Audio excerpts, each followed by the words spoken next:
సంగీతం. ఇళయరాజా సంగీతం చాలా గొప్పది. సంగీతం గురించి ఏమాత్రము జ్ఞానము లేని పామరుల దగ్గర నుండి సంగీతంలో పాండిత్యం కలిగిన విద్వాంసుల వరకు ఇళయరాజా సంగీతం మెప్పు పొందింది. ఇప్పటికీ 1000కి పైగా సినిమాలకు సంగీతం చేశారు. ఎన్నో ప్రజాదరణ పొందిన పాటలన్నీ నిమిషాల వ్యవధిలో కంపోజ్ చేసినవే. ఆయన గొప్ప సంగీతకారుడు అని చెప్పడానికి ఇదొక ఉదాహరణ.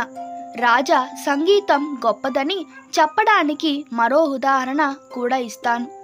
1984లో వచ్చిన వైదేయి కాంతి రుందాల్ అనే ఒక తమిళ సినిమా తెలుగులో భానుచందర్తో మంచి మనసులుగా రీమేక్ చేశారు. తమిళనాడులోని తేని జిల్లాకు చెందిన కంబాబ్ అనే గ్రామంలో ప్రదర్శిస్తుండగా ఓ రోజు ఆ థియేటర్కు దగ్గరికి అడవి ఏనుగులు గుంపుగా వచ్చాయి. ప్రజలంతా భయం ప్రాంతులయ్యారు. అయితే ఆ ఏనుగులు ఎవరికి ఏ హాని చేయలేదు, అలా నిలబడిపోయాయి. కారణం, అదే సమయానికి ఆ సినిమాలో రాసాతి ఉన్నే కానాది నేంజు తెలుగులో జాబిల్లి కోసం ఆకాశమల్లె పాట వస్తుంది. అది వింటూ ఆ ఏనుగులు పాట ముగిసే వరకు తమ తొండాలను దండం పెడుతున్నట్లుగా పైకెత్తి నిలబడ్డాయి. పాట ముగిశాక తిరిగి అడవిలోకి వెళ్ళిపోయాయి. ఇదే తంతు ఆ సినిమా ఆ ఊరిలో ఆడినంతకాలం కొనసాగింది.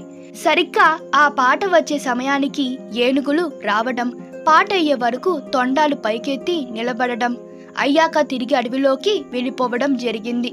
సంగీతానికి నిర్వచనం చెబుతూ మన పెద్దలు శిశుర్వతి పశుర్వతి వేతి గానరసం ఫణిం అని అన్నారు.